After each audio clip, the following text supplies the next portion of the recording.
I told you I still dance with my eyes closed. Sorry about that.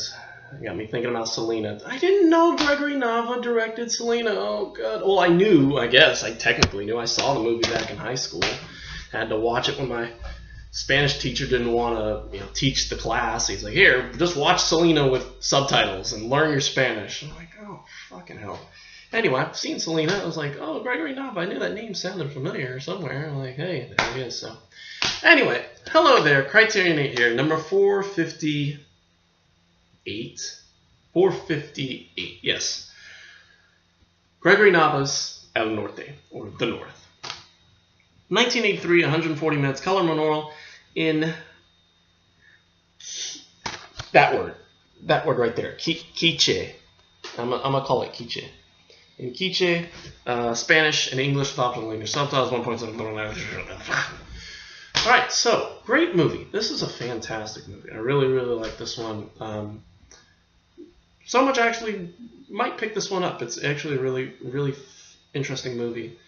And it's great to have two good movies back to back to counteract what's coming up. So, anyway, just real quick, just give you the plot. Basically, it's about these two young individuals, Enrique and Rosa, who live in Guatemala, and they are, I guess, and they live. I forget the name of the village they live in, but they are being persecuted by soldiers.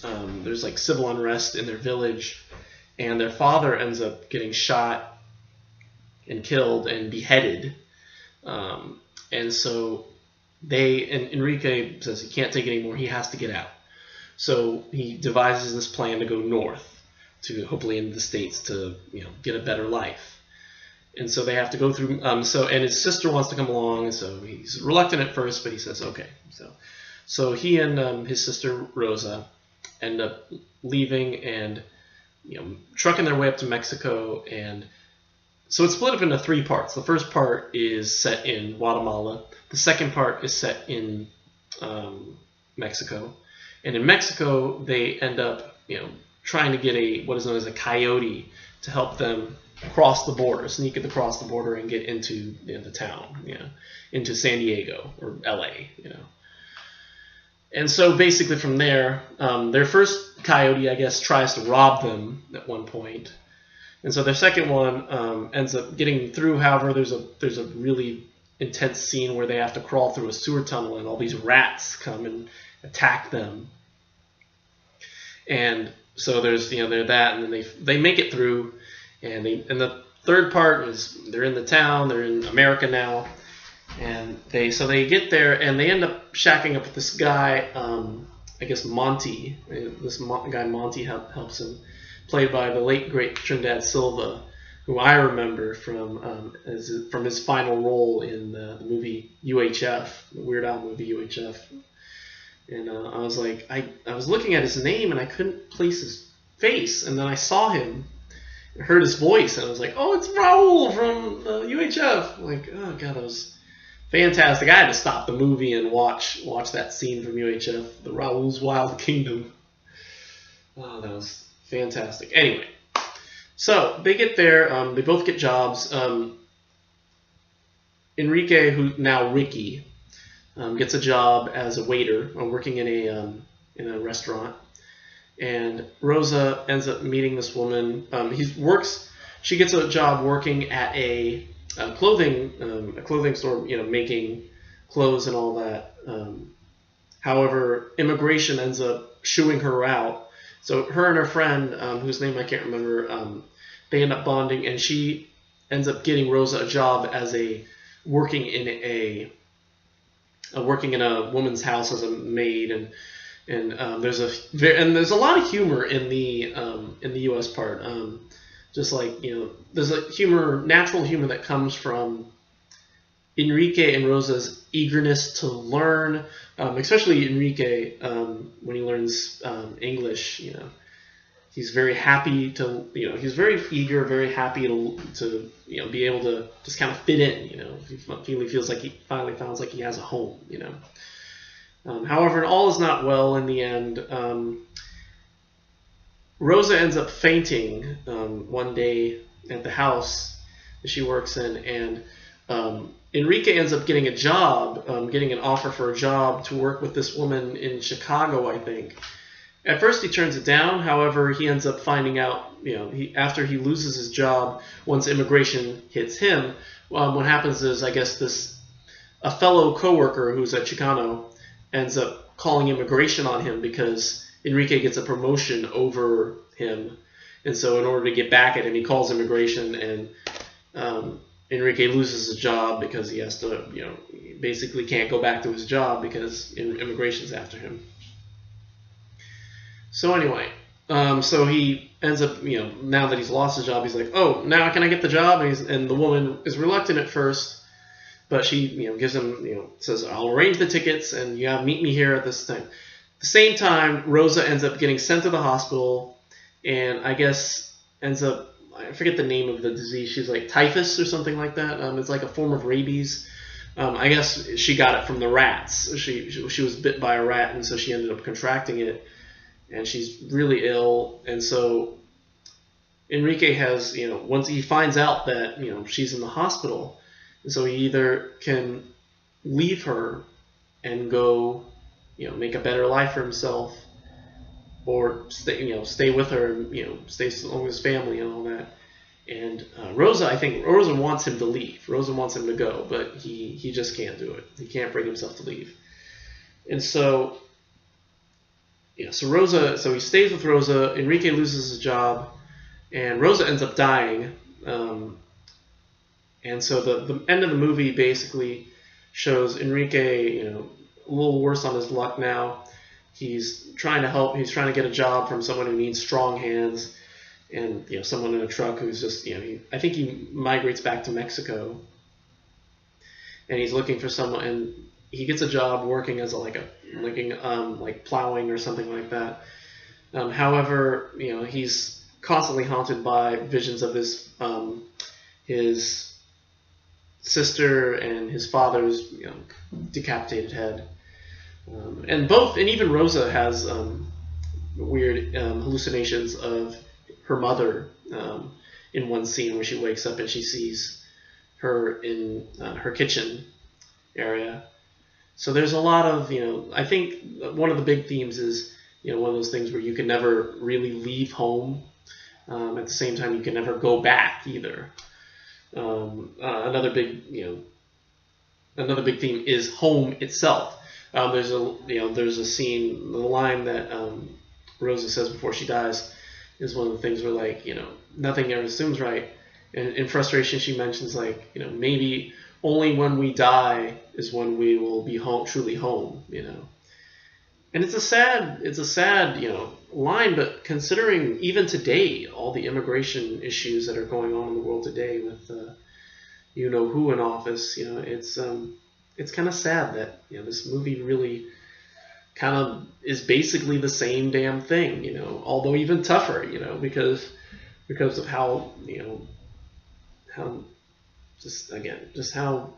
much of a fit the government's throwing at at illegal immigrants and all that. It's just it's tragic. It's tragic that this movie still holds the same weight today that it does back then when it was made in the 80s.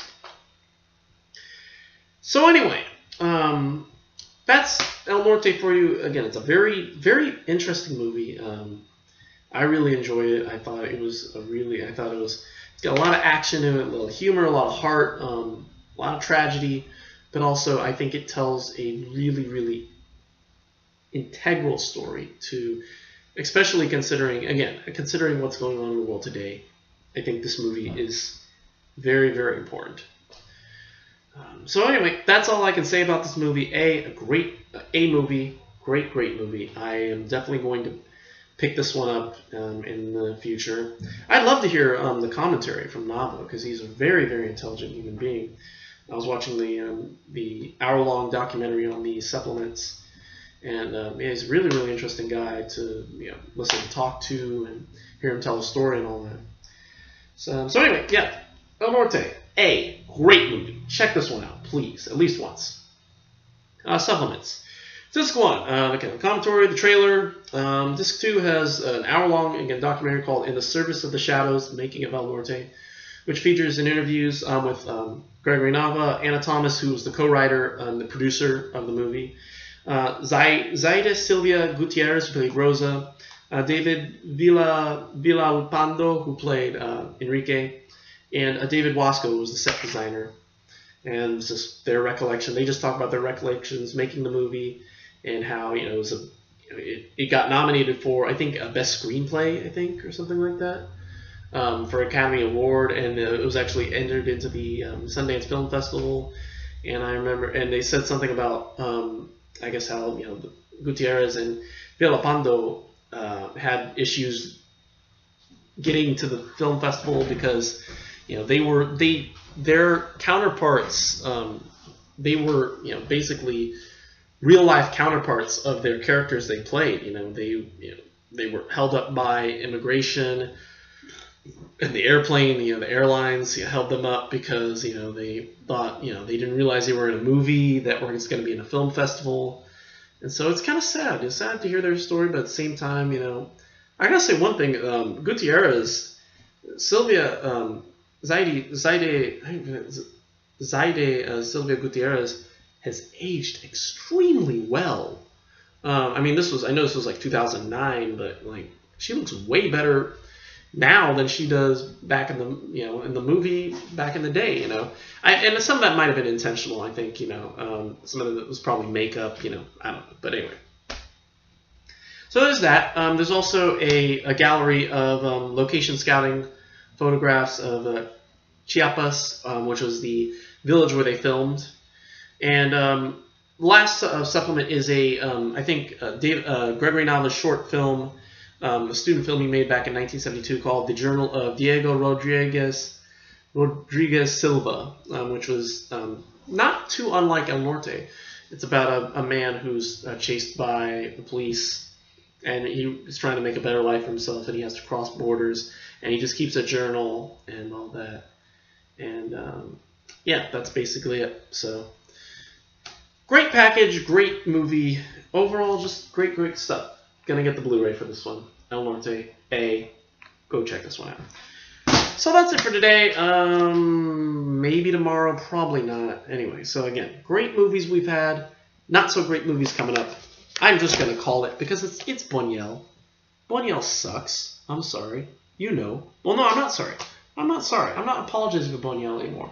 Viridiana, Milky Way, Obscure Object of Desire, Discreet Charm of the Bourgeoisie, The Phantom of Liberty. Oh, God. Anyway, so Exterminating Angel, Sunday, quite probably Simon of the Desert as well, considering it's only 45 minutes and we can knock out both movies. Although again, my patience will probably run out, so I'll probably be like, no, we're not gonna do 2 Buñuel movies in the same day. No. And then so if that's the case, then we'll do Simon of the Desert on Monday, and then we'll do Hobson's Choice on Tuesday. Although again, because of how short this is, I may do Hobson's Choice as well on Monday. So we'll probably end up doing this because I've got so many coming. Last Metro, we'll probably get to that one again on this one will probably be Tuesday, and then and after that, Il Generale del Rovere, which I'd like to try and do Wednesday, but it's probably not going to happen due to my schedule. So we'll definitely probably get to this one. Thursday night. Unless I'm forgetting something in my schedule. No, that should be it. And the rest are coming. I went ahead and put a hold, and then we'll take a break after that one. I'll get the Eclipser back in here, and he'll do the next couple of movies. The Travels with Hiroshi Shiguma, Shigetsu series, which, because of how short those movies are, I'm going to go ahead and call, because he may end up doing all 4 in the same day. You never know. I think he did it once before. I can't remember. I don't watch his movies. I don't watch most of his reviews because there's no supplements. So what's the point, you know? He's really uptight about stuff. So. Anyway, so yeah, so we'll do that, and I may end up going. Yeah, I may end up going and put hold on the next couple because again, we may end up getting to them before you know it. Supplements, yeah. So we'll go ahead and put a hold on Danton, and then gosh, I forget what's after that. We've got a couple more. Danton. Dodeskaiden, which is what's his name? Kurosawa. And then, oh god, In the Realm of the Senses and Empire of Passion. I'm not ready for unsimulated sex scenes. I am not ready for those fucking movies. Oh god. Anyway, so that's it for me. Thank you for watching. Don't be racist, and don't throw poodles out of windows. And don't throw poodles out of windows. Don't throw turtles to ceilings to test their suction, and don't shake ant farms. Yeah, I'll leave it at that. So anyway, that's it for me. Thank you for watching, and we will see you all tomorrow. Oh no, Sunday. For the Exterminating Angel and maybe Simon of the Desert. It depends on how much this one pisses me off. It's probably going to piss me off. So anyway, we'll see you later. And until then, goodbye.